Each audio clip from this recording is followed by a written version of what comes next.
জগন্নাথ বিশ্ববিদ্যালয়ের শিক্ষক ও শিক্ষার্থীরা ৪ দফা দাবিতে কাকরাইল মোড়ে টানা ৩ দিন ধরে এই অবস্থান পালন করে।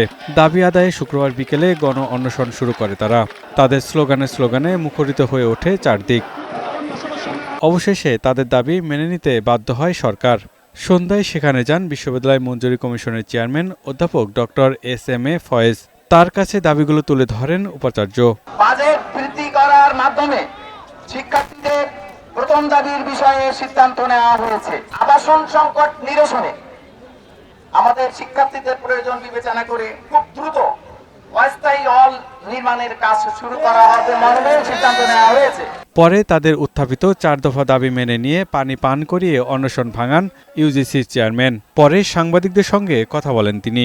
এতটুকু আপনাদের নিশ্চয়তা দিচ্ছি, আজকে থেকে শুরু করে বিশ্ববিদ্যালয় কর্তৃপক্ষ এবং ইউনিভার্সিটি গ্রান্টস কমিশন একটি ফ্যামিলি হিসাবে, একটি পরিবার হিসাবে আপনাদেরকে সবাইকে সাথে নিয়ে আমরা অগ্রসর হব।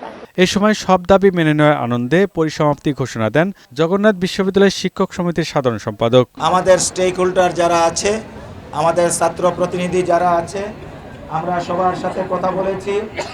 আলহামদুলিল্লাহ এই অর্জনে আমরা সবাই সন্তুষ্ট। এ সময় উল্লাস করেন জগন্নাথ বিশ্ববিদ্যালয়ের শিক্ষার্থীরা। ধীরে ধীরে সরে যান কাকরাইল মোড় থেকে। পিয়াস মাহমুদ, বৈশাখী সংবাদ, ঢাকা।